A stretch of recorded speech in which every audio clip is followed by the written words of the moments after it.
Docteur Vladimir Mitz, bonjour. Bonjour. Vous allez nous parler aujourd'hui des rhinoplasties en nous disant quoi de neuf. Il y a eu des progrès récents ou des non-progrès. Qu'est-ce qu'avez-vous à nous dire sur les rhinoplasties? Le nez bouge. Le nez bouge beaucoup. Tous les 10-15 ans, des nouvelles techniques semblent réapparaître pour les rhinoplasties.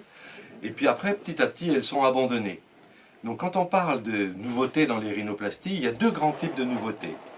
Il y a d'une part la possibilité de ne pas opérer, de faire uniquement des injections. On appelle ça les rhinoplasties médicales. Mais on va les mettre de côté parce que c'est un sujet maintenant qui est bien dominé et bien connu et qu'on ne peut pas le faire systématiquement. Puis surtout que quand on le fait, ça ne dure pas très longtemps. Ça dure au maximum 18 mois à 2 ans et puis il faut recommencer.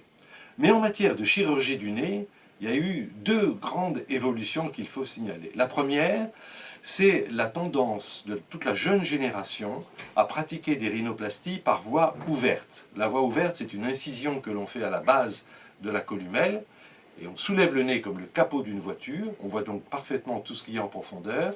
Le chirurgien a la tête droite, il peut opérer en toute quiétude, c'est pas très fatigant, il fait son opération de rhinoplastie, il rabat le capot, il suture, et dans 95% des cas, la suture sera très peu visible.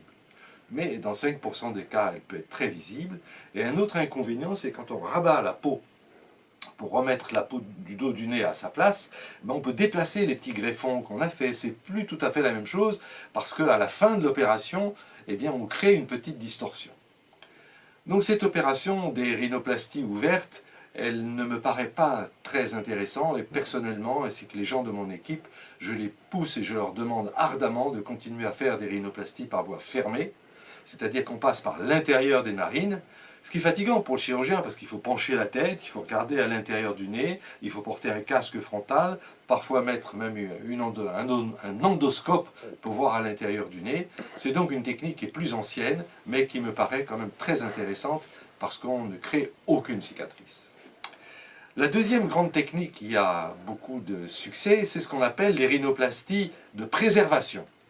Ces rhinoplasties, elles partent de l'idée qu'au fond, c'est pas très intéressant d'enlever une petite bosse quand il y a une petite bosse sur le nez.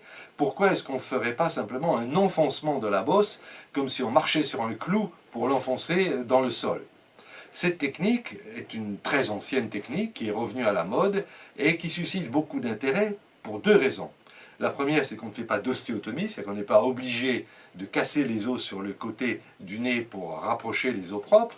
Et d'autre part, on n'enlève pas la bosse du nez, c'est-à-dire qu'on ne sacrifie pas de matériel. On est sûr qu'au moins, même s'il reste une petite bosse, que le nez ne sera pas trop petit, il ne va pas avoir l'air d'être un nez encellé. C'est donc une technique de sécurité, mais elle a quand même un inconvénient.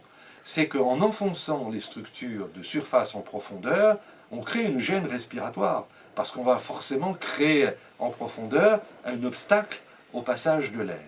Et donc pour moi, c'est une technique qui ne va pas durer très longtemps.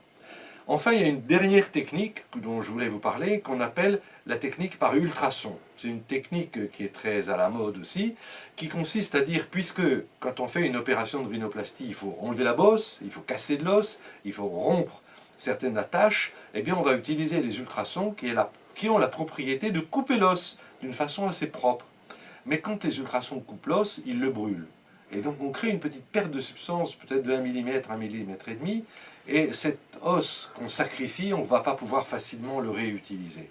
Donc je trouve que cette opération de rhinoplastie avec des ultrasons n'a pas vraiment un grand intérêt, parce que pour nous, avec un peu d'expérience, quand on fait une rhinoplastie, on ne va pas jeter la bosse, on ne va pas jeter tout ce qu'on enlève, en général on le redistribue. On est comme un sculpteur, on a besoin de tous des petits fragments comme ça pour refaire un nez exactement comme il va évoluer, parce que le nez va évoluer sur 2 ans après une opération, et que la préservation, non pas la chirurgie de préservation entière de la bosse, mais le maintien des petits greffons que l'on a mis est vital pour que le résultat reste très naturel et très joli pour toute la vie du patient. Merci, docteur Vladimir Mitz.